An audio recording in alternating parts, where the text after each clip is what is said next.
السلام علیکم ورحمۃ اللہ وبرکاتہ۔ کیا حال ہے سب کا؟ الحمدللہ۔ بارے میں سے اہم باتیں،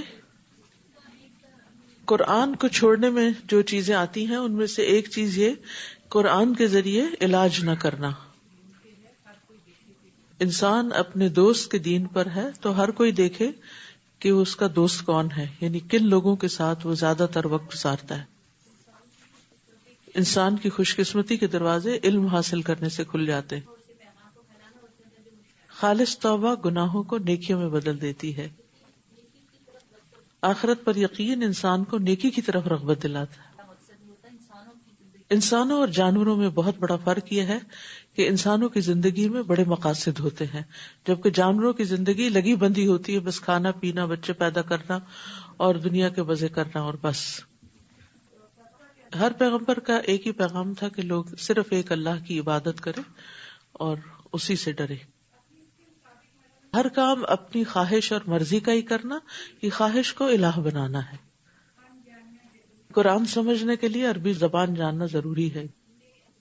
کسی کے بارے میں بھی کوئی رائے قائم کرنے یا اس کو کوئی سزا دینے سے پہلے بات کی تحقیق کر لینی چاہیے۔ دین و دنیا کے اچھے کاموں میں ایک دوسرے کی مدد کرنی چاہیے۔ گناہ کرنے والا انسان ایک لوہے کی زرہ کے اندر جیسے جکڑا ہوا ہوتا ہے، اور توبہ اس کے وہ حلقے توڑ کے اس کو آزاد کرتی ہے۔ مومن ظاہر و باطن دونوں طرح نیک ہوتا ہے۔ ظلم سے گھر برباد ہو جاتے ہیں اور نرمی سے گھروں میں خیر آتی ہے۔ عباد الرحمن کی چال بڑی باوقار ہوتی ہے، یعنی آپ چلتے ہوئے بھی خوبصورت نظر آئیں تو آپ رحمان کے خاص بندے ہیں۔ السلام علیکم ورحمۃ اللہ وبرکاتہ۔ کیا حال ہے سب کا؟ الحمدللہ۔ نحمده ونصلی علی رسولہ الکریم، اما بعد فاعوذ باللہ من الشیطان الرجیم، بسم اللہ الرحمن الرحیم۔ رب اشرح لی صدری ویسر لی امری واحلل عقدۃ من لسانی یفقہوا قولی۔ علم چاہنے والا کبھی سیر نہیں ہوتا، یعنی اس کا پیٹ بھرتا ہی نہیں، کبھی اس کو تسلی ہوتی ہی نہیں۔ یعنی جس کو علم کی چاٹ لگ جائے پھر وہ مزید طلب کرتا رہتا ہے۔ وَقُلْ رَبِّ زِدْنِي عِلْمًا۔ نبی صلی اللہ علیہ وسلم نے فرمایا، دو لوگ کبھی سیر نہیں ہوتے، علم کا سیکھنے والا اور دنیا کا چاہنے والا۔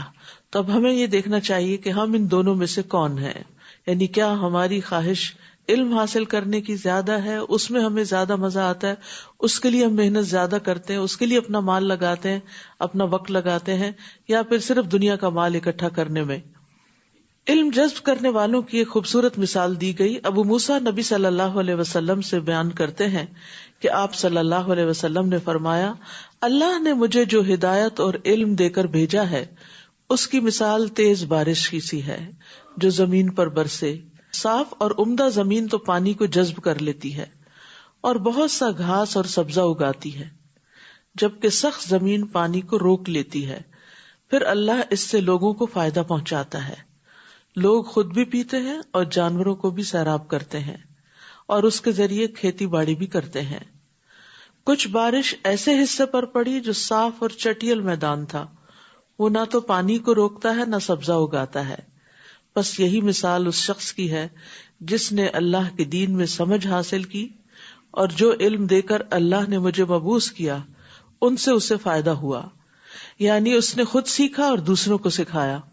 اور یہی اس شخص کی مثال ہے جس نے سر تک نہ اٹھایا اور اللہ کی ہدایت کو قبول نہ کیا جو میں دے کر بھیجا گیا ہوں۔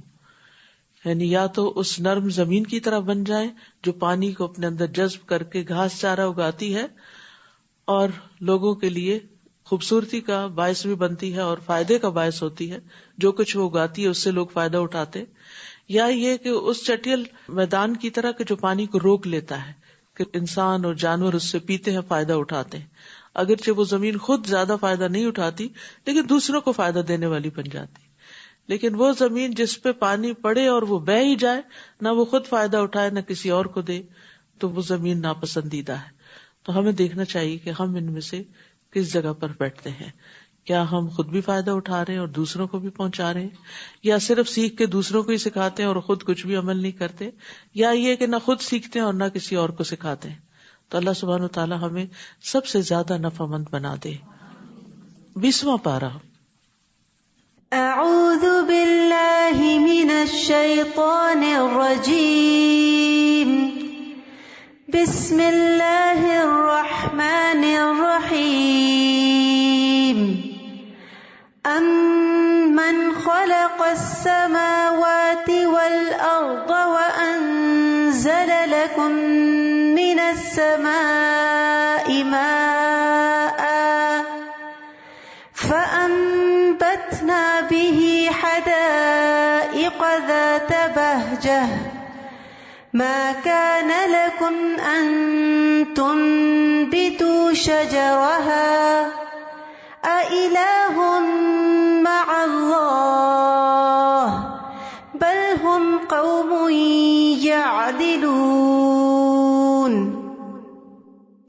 امن خلق السماوات والارض وانزل لكم من السماء ماء فانبتنا به حدائق ذات بهجة ما كان لكم ان تنبتوا شجرها أإله مع الله بل هم قوم يعدلون۔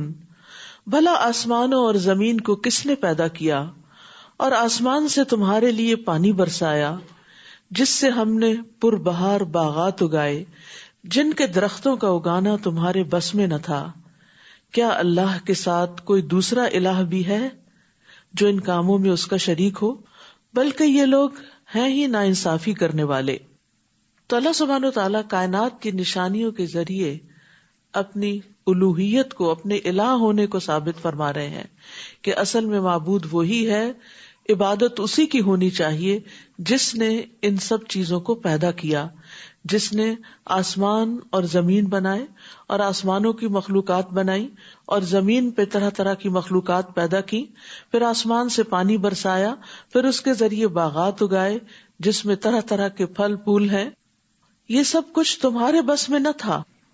کیا آسمان بنانا کسی کے بس میں ہے؟ کیا زمین بنانا کسی کی ہمت میں ہے؟ یا زمین پر یہ درخت اگانا اگر اللہ نہ اگانا چاہے؟ بہت دفعہ ایسا ہوتا ہے ہم لگاتے ہیں، سارے اسباب بھی مہیا ہوتے ہیں، لیکن درخت بڑھتے نہیں، جل جاتے ہیں۔ تو وہی بڑھتے ہیں، وہی پھلتے پھولتے ہیں جن کو اللہ بڑھاتا ہے۔ تو یہ ساری چیزیں اس بات کی دلیل ہے کہ صرف اللہ ہی خالق ہے، وہی مالک ہے، وہی رازق ہے، اس لیے وہی دراصل الہ ہے، وہی معبود ہے۔ اِلٰہٌ مع اللہ، کیا اللہ کے ساتھ کوئی اور بھی اس کام میں اس کا شریک ہے؟ نہیں، بلکہ یہ لوگ ناانصافی سے کام لے رہے ہیں کہ خالق تو وہ ہو، رازق تو وہ ہو، اور پھر انسان اس کو چھوڑ کر دوسروں کی عبادت کرے، غیروں کی عبادت کرے۔ تو یہ الہ کا لفظ جو ہے یہ بار بار یہاں ریپیٹ ہوگا۔ الہ کا لفظ جو ہے یہ معبود کے معنوں میں آتا ہے۔ توحید کی ایک قسم توحید الوہیت ہوتی ہے، دوسری توحید ربوبیت اور تیسری توحید اسماء و صفات۔ تو یہاں توحید الوہیت کو ثابت کیا جا رہا ہے اور اس کا معنی ہوتا ہے اللہ کو یکتا معبود ماننا، وَاعْبُدُوا اللَّهَ وَلَا تُشْرِكُوا بِهِ شَيْئًا، اور اس بات کو اچھی طرح یاد رکھنا کہ اللہ کے سوا کوئی الہ نہیں۔ وَإِلَٰهُكُمْ إِلَٰهٌ وَاحِدٌ لَا إِلَٰهَ إِلَّا هُوَ الرَّحْمَٰنُ الرَّحِيمُ، تمہارا الہ ایک ہی الہ ہے، اس کے سوا کوئی الہ نہیں، وہ نہایت مہربان، بڑا رحم کرنے والا ہے۔ تو جو خالق ہے وہی دراصل عبادت کا مستحق ہے۔ مشرکین مکہ اللہ کو خالق تو مانتے تھے لیکن اللہ کے الہ ہونے میں شرک کرتے تھے، یعنی اوروں کو بھی اپنی عبادت میں شریک کرتے، ان کے نام کی نظر و نیاز چڑھاتے اور ان کے آگے سجدے کرتے اور ان سے دعائیں کرتے۔ تو اسی لیے رسول اللہ صلی اللہ علیہ وسلم نے آ کر سب سے پہلے اس بنیادی خرابی کو دور کیا کہ جب انسان کا یہ عقیدہ درست ہو جاتا ہے کہ میرا پیدا کرنے والا ایک اللہ ہے، تو پھر اس کی ساری توجہات اس کی طرف ہوتی ہیں، پھر اسی کی وہ بات مانتا ہے، اسی کی خاطر وہ زمین پہ چلتا پھرتا ہے اور جیتا ہے۔ تو اس لیے جب تک انسان کا عقیدہ درست نہ ہو، توحید انسان کے اندر راسخ نہ ہو، اس وقت تک اس کا اخلاق، اس کی عبادات، اس کے معاملات اور اس کا باقی طرز زندگی درست نہیں ہو سکتا. تو یہ وہ بنیادی بیج ہے جس پر اسلام کے درخت کی خوبصورتی کا انحصار ہے. تمام انبیاء کی بنیادی دعوت یہی رہی ہے اور نبی صلی اللہ علیہ وسلم کی بنیادی دعوت بھی یہی تھی. اور ہم جب دین کی تعلیم دیں، تبلیغ کریں، تو لوگوں کے اندر سب سے پہلے اسی الوہیت کے سبق کو پکا کریں کہ سچے دل سے اللہ کو اپنا الہ مانے، کیونکہ اسی کی وجہ سے انسان آخرت میں نجات پائے گا. اور اگر اللہ کے سوا دوسروں کی طرف وہ متوجہ ہوتا ہے تو یہ چیز انسان کے اندر بے چینی بھی پیدا کرتی ہے اور آخرت میں اس کا انجام بھی بھیانک ہوگا. امن جعل الارض قرارا وجعل خلالها انہارا وجعل لها رواسي وجعل بين البحرين حاجزا اإلہ مع اللہ بل اکثرهم لا يعلمون. بھلا کس نے زمین کو جائے قرار بنایا؟ اور اب تو ہم جانتے ہیں کہ زمین ہر دم حرکت کر رہی ہے اور دوہری حرکت کر رہی ہے اور مسلسل خلا میں فلوٹ کر رہی ہے. اس کے باوجود ہم اس پہ چین سے بیٹھتے ہیں، سوتے ہیں، کھاتے ہیں، پیتے ہیں. اور اس کے اندر نہریں بنا دی اور اس کے لیے پہاڑ بنائے تاکہ ہچکولے نہ کھائے، اور دو سمندروں کے درمیان ایک پردہ حد فاصل بنا دیا. یعنی دو طرح کے رنگ، دو طرح کے ذائقے، ٹھنڈا گرم، یہ ساتھ ساتھ پانی چلے جا رہے ہوتے ہیں. تو ان دو کے بیچ میں پردہ کس نے حائل کر رکھا ہے؟ کیا اللہ کے ساتھ کوئی اور الہ ہے یعنی جس نے یہ کام کیا ہو؟ بلکہ ان میں سے اکثر لوگ علم نہیں رکھتے. امن یجیب المضطر اذا دعاہ ویکشف السوء. بھلا کون ہے جو لاچار کی فریاد رسی کرتا ہے جب وہ اسے پکارتا ہے اور اس کی تکلیف کو دور کر دیتا ہے؟ اور کون ہے جو تمہیں زمین کے جانشین بناتا ہے؟ کیا اللہ کے ساتھ کوئی اور الہ ہے؟ تم لوگ تھوڑا ہی غور کرتے ہو. یعنی انسان کے اوپر آنے والی تکلیفوں کو دور کرنے والا بھی وہی ہے. اور اسی طرح زمین پر اس نے تمہیں باری باری پیدا کیا. سوچیں اگر آدم علیہ السلام بھی اب زندہ ہوتے اور ہمارے بعد کی ساری جنریشن بھی اکٹھی ایک وقت میں زمین پر ہوتی تو پھر حال کیا ہوتا. ابھی ہم آبادی کے مسئلے سے نہیں نبٹ پا رہے اور عموماً لوگ پریشان ہوتے ہیں کہ وسائل تو خیر اللہ پیدا کرتا ہے لیکن انسانوں کے انتظامات فیل ہو جاتے ہیں. سڑکیں کم پڑ جاتی ہیں، آبادیاں اور گھر اور باقی چیزیں کم پڑ جاتی ہیں. تو اس میں انسان کے لیے یہ بھی اللہ کی بڑی رحمت ہے جس کا یہاں تذکرہ کیا گیا، وَيَجْعَلُكُمْ خُلَفَاءَ الْأَرْضِ، کہ وہ تمہیں زمین کے جانشین بناتا ہے ایک جنریشن کے بعد ایک جنریشن. اور یہ ٹرانزیشن اتنی سموتھ ہوتی ہے، اتنی غیر محسوس طریقے سے ہوتی ہے کہ ایک کی جگہ ایک ریپلیس ہوتا چلا جاتا ہے اور انسان کو پتہ بھی نہیں چلتا. اور پھر خاص طور پر یہاں پر جو بے قرار کی دعا سننے کی بات ہے تو اس سے پتہ چلتا ہے کہ اخلاص سے تڑپنے پر دعا قبول ہو جاتی ہے، خواہ وہ کوئی نان مسلم ہی کیوں نہ کرے. تو اگر ہم چاہتے ہیں ہماری دعائیں قبول ہوں تو تڑپ کر دعا کیا کریں. یعنی اللہ سبحانہ تعالیٰ نے یہاں ایک طرح سے ضمانت دی ہے اور ایک خبر دی ہے کہ اگر لاچار اسے پکارے گا تو وہ اس کی پکار کو قبول کرے گا. یعنی جب اخلاص آتا ہے نا انسان کے اندر، تڑپ آتی ہے تو انسان سب سے کٹ جاتا ہے، سارے شریک بھول جاتے ہیں، صرف ایک اللہ کی یاد باقی رہتی ہے اور پھر انسان اسی کی پناہ چاہتا ہے، اسی کی مدد چاہتا ہے. تو اس سے پتہ چلتا ہے کہ اخلاص جو ہے وہ بہت ہی ویلیوبل اور بہت میزان میں بھاری چیز ہے. اور یہ اخلاص کسی کی بھی طرف سے ہو اللہ تعالیٰ کو بہت پسند ہے. کوئی اللہ تعالیٰ کا اطاعت گزار ہو یا نافرمان ہو. یعنی اگر ہمیں یہ احساس بھی ہو نا کہ ہم بہت نیک نہیں ہیں اور ہم تو گناہ گار ہیں، ہماری دعا نہیں سنتا، تو اپنے اندر اخلاص پیدا کر لیں اور تڑپ تڑپ کر اور رو رو کر اور گڑ گڑا کر دعا کریں تو انشاءاللہ اللہ تعالیٰ آپ کی بھی ضرور سنے گا. کیونکہ انسان اللہ کو جو پکارتا ہے تو کہتا ہے تو ہی میرا اللہ ہے نا، تیرے سوا کہاں جاؤں، کوئی اور نہیں میری مدد کرنے والا، میری ساری توقعات اور امیدیں تجھی پر، میرا بھروسہ اور توکل تجھی پر ہے، تو نے ہی کرنا ہے. تو پھر جب ہم کہتے ہیں نا تو نے ہی کرنا ہے، یہی اخلاص ہے کہ ہم سب سے کٹ جاتے ہیں اور صرف ایک اللہ سے مانگ رہے ہوتے ہیں. بھلا کون ہے جو تمہیں خشکی اور سمندر کی تاریکیوں میں راہ دکھاتا ہے اور اپنی رحمت سے بیشتر ہواؤں کو بشارت کے طور پر بھیجتا ہے؟ کیا اللہ کے ساتھ کوئی اور الہ بھی ہے؟ اللہ اس شرک سے بہت بلند ہے جو یہ لوگ کرتے ہیں. بھلا کون ہے جو خلقت کی ابتدا کرتا ہے پھر اس کا اعادہ کرے گا اور کون ہے جو تمہیں آسمان اور زمین سے رزق دیتا ہے؟ کیا اللہ کے ساتھ کوئی اور الہ ہے؟ آپ ان سے کہیے اگر تم سچے ہو تو اپنی کوئی دلیل لے کر آؤ، یعنی اگر تم غیر اللہ کی طرف رغبت کرتے ہو اور ان کی طرف مائل ہوتے ہو تو پھر کوئی دلیل لاؤ کہ واقعی انہوں نے بھی کوئی کارنامہ کیا ہے اور انہوں نے بھی کچھ پیدا کیا ہے۔ اور یہاں انڈائریکٹلی اس بات کی بھی یاد دہانی کرا دی گئی کہ جس نے پہلی بار پیدا کیا وہ پھر بھی کرے گا اور تمہارا حساب بھی لے گا۔ آپ ان سے کہیے اللہ کے سوا آسمانوں اور زمین کی پوشیدہ چیزوں کو کوئی بھی نہیں جانتا، وہ تو یہ بھی نہیں جانتے کہ انہیں کب اٹھایا جائے گا، یعنی اللہ کے سوا تو کسی کو یہ بھی نہیں پتا کہ مرنے کے بعد دوبارہ کب زندہ ہوں گے، بلکہ آخرت کے بارے میں ان کے علم نے گھٹنے ٹیک دیے ہیں، بلکہ یہ اس کی نسبت شک میں ہے، بلکہ یہ اس سے اندھے ہو چکے ہیں۔ تو اس سے یہ پتہ چلتا ہے کہ آخرت کا علم، قیامت آنے کا علم صرف اور صرف اللہ کے پاس ہے، انبیاء اور فرشتوں کو بھی قیامت کا علم نہیں۔ تو یہ پوچھنے کی بجائے کہ قیامت کب آئے گی، یہ سوچنا چاہیے کہ جب آئے گی تو پھر کیا ہوگا، تو مجھے اس کی تیاری کیسے کرنی چاہیے۔ ایک شخص نے نبی صلی اللہ علیہ وسلم سے قیامت کے متعلق سوال کیا۔ اس نے پوچھا کہ قیامت کب آئے گی؟ آپ نے فرمایا کیا تم نے اس کی تیاری کر لی ہے؟ اس نے کہا کچھ بھی نہیں مگر یہ کہ میں اللہ اور اس کے رسول سے محبت کرتا ہوں۔ تو آپ نے فرمایا تم قیامت کے دن اسی کے ساتھ ہوگے جس سے تم محبت کرتے ہو۔ تو ہمیں اپنے دلوں کا جائزہ لینا چاہیے کہ ہمارے دلوں میں اللہ اور اس کے رسول کی محبت کتنی ہے۔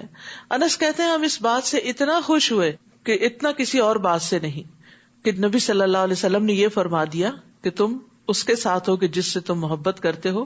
تو ہم نبی صلی اللہ علیہ وسلم سے محبت کرتے ہیں، اور انس کہتے ہیں کہ میں نبی صلی اللہ علیہ وسلم، ابو بکر اور عمر سے محبت رکھتا ہوں۔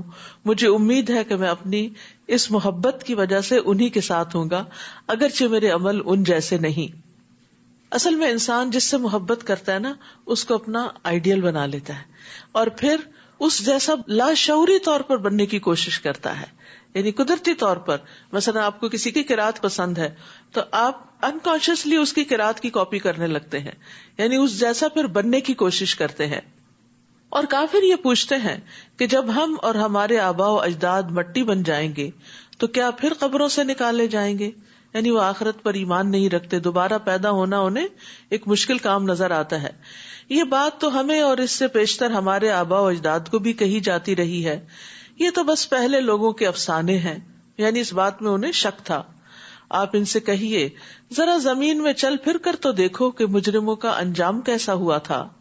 اے نبی آپ ان کے حال پر غمزدہ نہ ہو اور نہ ہی ان کی چالوں سے دل میں تنگی محسوس کریں۔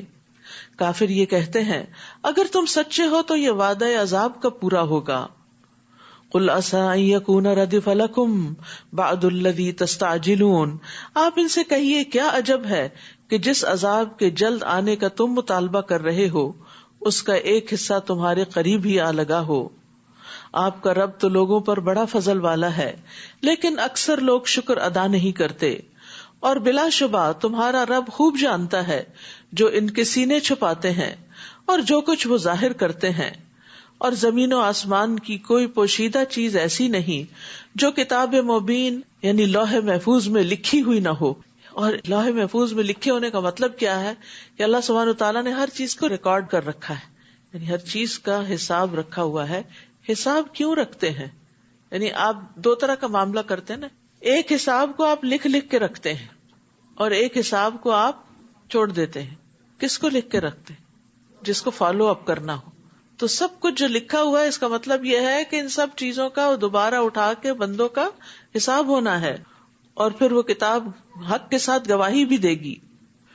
بلا شبہ قرآن بنی اسرائیل پر اکثر وہ باتیں بیان کرتا ہے جن میں وہ اختلاف رکھتے ہیں، اور یہ مومنوں کے لیے ہدایت اور رحمت ہے۔ سبحان اللہ، اس کتاب کی تعریف ہے یہ، وَإِنَّهُ لَهُدًى وَرَحْمَةٌ لِّلْمُؤْمِنِينَ۔ اب یہاں پر مومنین کے لیے کیوں ہدایت ہے اور مومنوں کے لیے کیوں رحمت ہے؟ مومنوں کو کیوں خاص کیا گیا ہے؟ اس لیے کہ اس کی ہدایت سے اور رحمت سے مومن ہی فائدہ اٹھاتے ہیں، ورنہ یہ کتاب تو سارے جہان والوں کے لیے آئی ہے، تو جو اس پر ایمان نہیں رکھتا وہ اس سے ہدایت بھی حاصل نہیں کرتا۔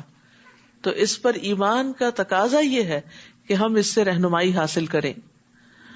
آپ کا رب اپنے حکم سے ان کے درمیان فیصلہ کر دے گا اور وہ زبردست اور سب کچھ جاننے والا ہے. فتوکل علی اللہ انک علی الحق المبین.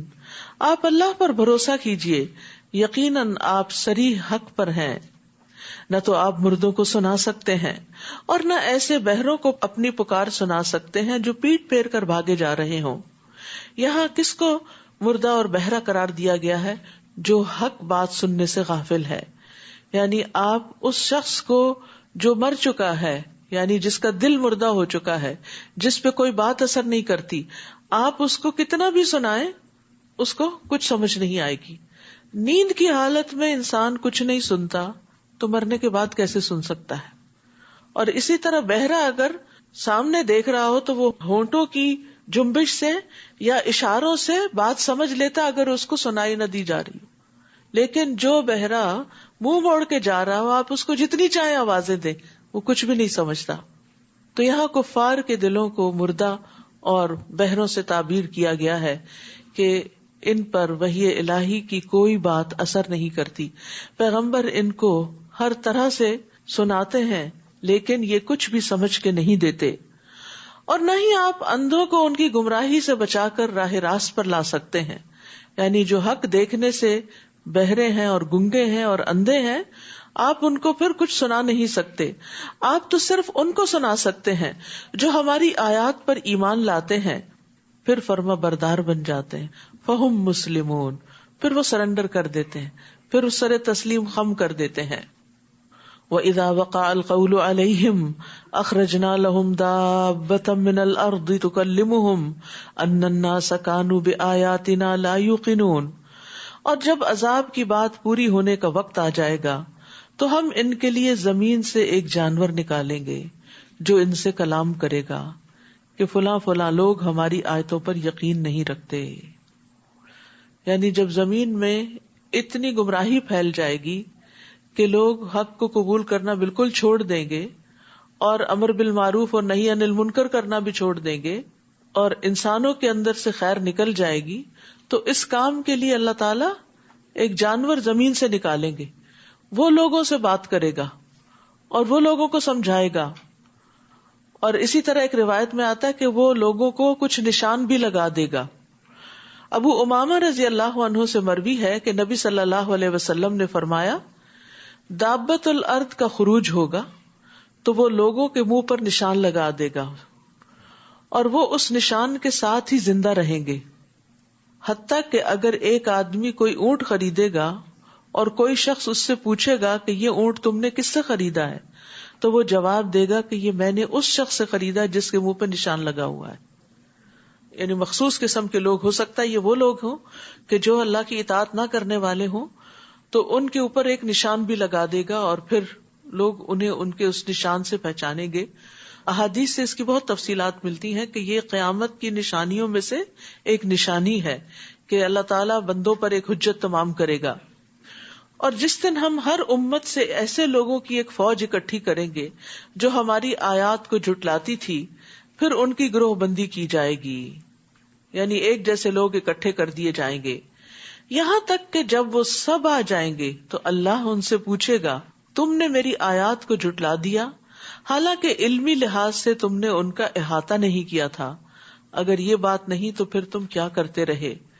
یعنی آج بھی آپ دیکھیں کہ بہت سے لوگ جو کہتے بھی ہیں کہ ہم مسلمان ہیں، لیکن وہ قرآن کی کچھ آیتوں کے اوپر اعتراض کرتے رہتے ہیں اور ان کی حکمت نہیں جانتے، مصلحت نہیں جانتے. اور ایسا کیوں ہوتا ہے؟ یہ کم علمی کی بنا پر ہوتا ہے. اس میں سے ایک مسئلہ تقدیر کا بھی ہے. اکثر لوگ اس بارے میں پریشان رہتے ہیں اور اس بارے میں نعوذ باللہ اللہ تعالیٰ پر الزام بھی دیتے ہیں اور ناراضگی کا اظہار بھی کرتے ہیں کہ اللہ تعالیٰ بے گناہ لوگوں کو کیوں مرنے دیتا ہے، یا ظالموں کو ظلم کیوں کرنے دیتا ہے، یا اگر سب کچھ لکھا گیا ہے تو پھر ہماری چوائس کہاں رہ گئی، وغیرہ وغیرہ. یہ سب باتیں لا علمی یا کم علمی کی بنا پر ہوتی ہیں. سب سے بڑی بات تو یہ ہے کہ اگر ہم کسی چیز کو نعوذ باللہ اللہ کا ظلم سمجھتے ہیں تو پہلی بات یہ ہے کہ اللہ سبحانہ تعالیٰ اپنے بارے میں قرآن مجید میں واضح طور پہ کہتا ہے وما انا بظلام للعبید، کہ میں بندوں پر ہرگز ظلم کرنے والا نہیں ہوں. تو اگر آپ قرآن کو مانتے ہیں تو قرآن تو آپ کو بتا رہا ہے کہ وہ ظلم نہیں کرتا، یہ اس نے ظلم نہیں کیا بندوں پر، یہ تو بندے ایک دوسرے پر ظلم کرتے ہیں. پھر آپ دیکھیے دوسرا سوال یہ کرتے ہیں کہ اگر اللہ تعالیٰ ہے تو پھر ظلم ہونے کیوں دیتا ہے. یہ بھی اس بات کی دلیل ہے کہ ہمیں نہیں معلوم کہ اللہ تعالیٰ کیسا ہے اور اس کا علم کیسا ہے، اور وہ کچھ بندوں کو کیوں مہلت دے دیتا ہے کہ وہ اپنی حدیں پار کریں، اور جن پر ظلم ہوتا ہے ان کے لیے اس نے کیا تیار کر رکھا ہے. یہ سب باتیں بھی ہمیں نہیں معلوم ہوتی. کم علمی کی وجہ سے ہم اللہ تعالیٰ پر اعتراض کرتے رہتے ہیں. تو سب سے پہلے تو یہ جاننے کی ضرورت ہے کہ کیا ہمیں کسی بھی واقعے کا، کہ مثلاً کسی انسان پہ ہی کوئی ظلم ہوا ہے، اس کی ساری وجوہات پتہ ہے، اس کے اپنے گناہ کتنے تھے، یا یہ کہ اس کا ماحول کیسا تھا، یا کس کی غفلت تھی، کسی حاکم کی غفلت تھی، یا اس کے آس پاس کا جو سپورٹ گروپ تھا وہ کمزور تھا، تو ایسا ہوا کیوں. یعنی سارا الزام اللہ تعالیٰ کو دے دینا کہ وہ وقت پہ وہاں پہنچ کے انٹرفیئر کرتا اور ظالموں کو زبردستی پکڑ کے روکتا، تو یہ اس کا طریقہ نہیں. زمین کے امور میں اس نے انسانوں کو جہاں چوائس دی ہے پھر وہ ان پر زبردستی نہیں کرتا. اور ایسا وہ کیوں کرتا ہے، اس کی حکمت خود اسی کو معلوم ہے، کیونکہ ہمارا علم کم ہے، وہ علیم ہے، وہ حکیم ہے، لیکن ہم علم اور حکمت میں بہت کم ہے، کیونکہ ہم اپنے آپ کو زیادہ عقل مند سمجھ لیتے ہیں نا، تو اس لیے پھر ہم اعتراض شروع کر دیتے ہیں. جب ہم اپنی کم علمی کا اعتراف کریں گے تو پھر سبحانک لا علم لنا الا ما علمتنا، تو بہت سے مسئلوں کا حل مل جائے گا. اور ان کے ظلم کی وجہ سے ان پر عذاب کی بات پوری ہو جائے گی تو وہ بول بھی نہ سکیں گے. کیا وہ غور نہیں کرتے کہ ہم نے رات اس لیے بنائی کہ وہ اس میں آرام کریں، اور دن کو روشن بنایا تاکہ وہ کام کاج کر سکیں.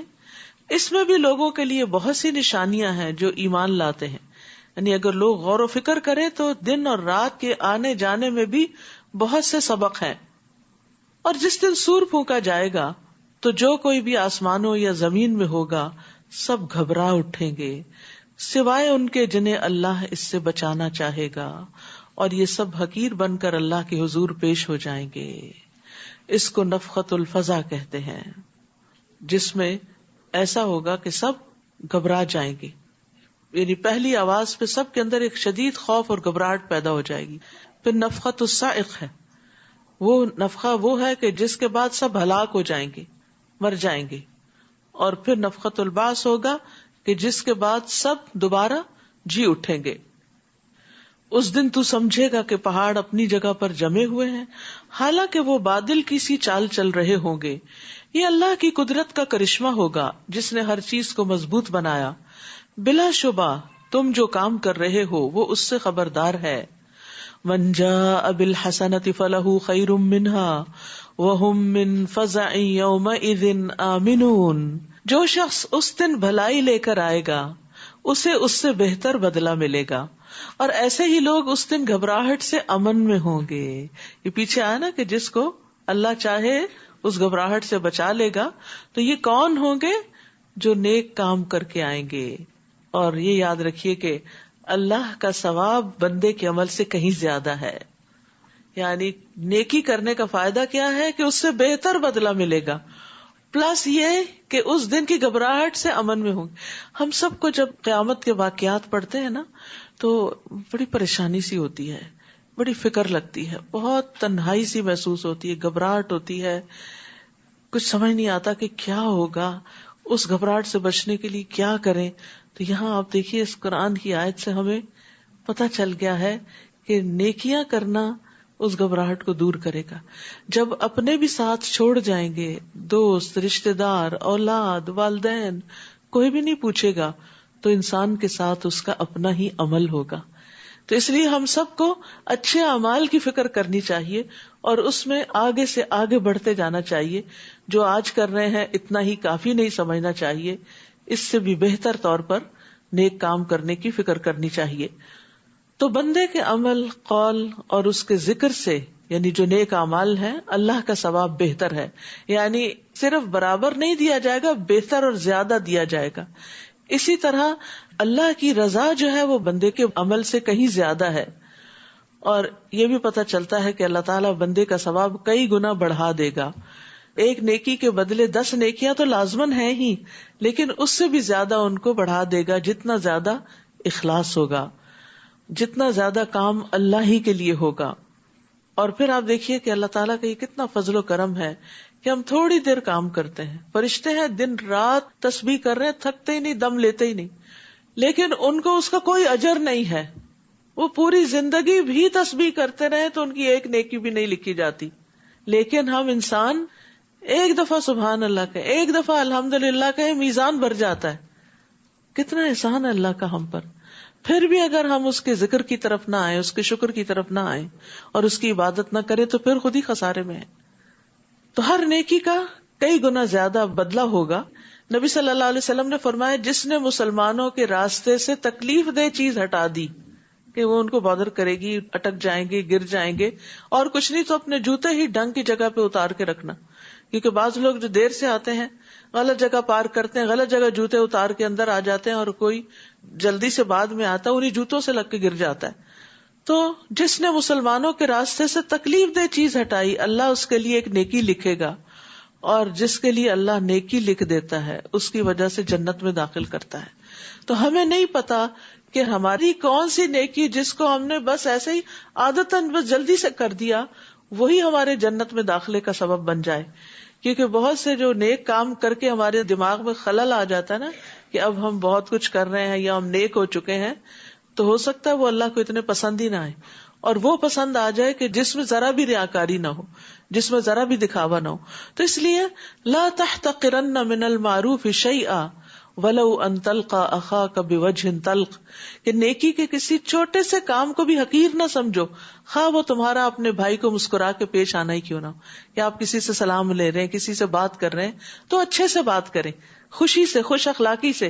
تو یہ چیز بھی انسان کے درجات کو بلند کرنے والی ہے. وَمَنْ جَاءَ بِالسَّيِّئَةِ فَكُبَّتْ وُجُوهُهُمْ فِي النَّارِ، اور جو برائی لے کر آئے گا تو ایسے لوگ اوندھے منہ جہنم میں پھینک دیے جائیں گے، اور کہا جائے گا تمہیں اتنا ہی بدلہ ملے گا جو تم کام کرتے رہے ہو. یعنی صرف ایک برائی کے بدلے میں ایک برائی، پھر بھی اگر کسی کا برائیوں کا پلڑا بھاری ہو گیا تو پھر وہ خسارے میں ہی ہے.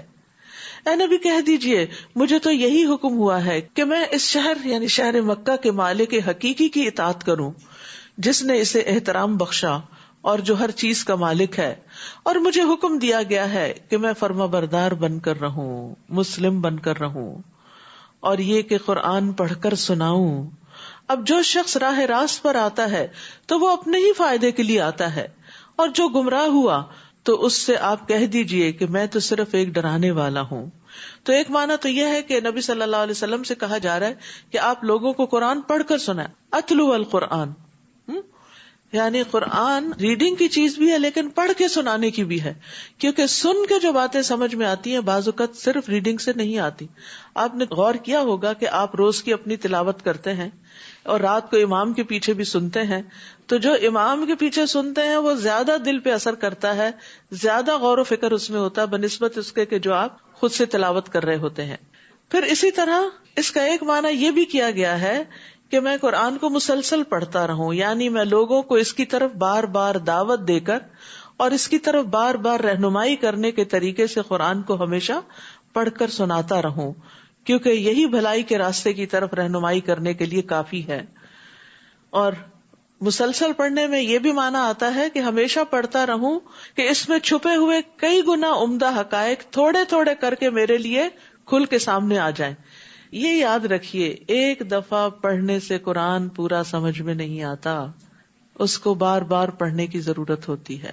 اتلو القرآن میں یہ معنی بھی پایا جاتا ہے کہ اس کو مسلسل بار بار پڑھتا رہوں.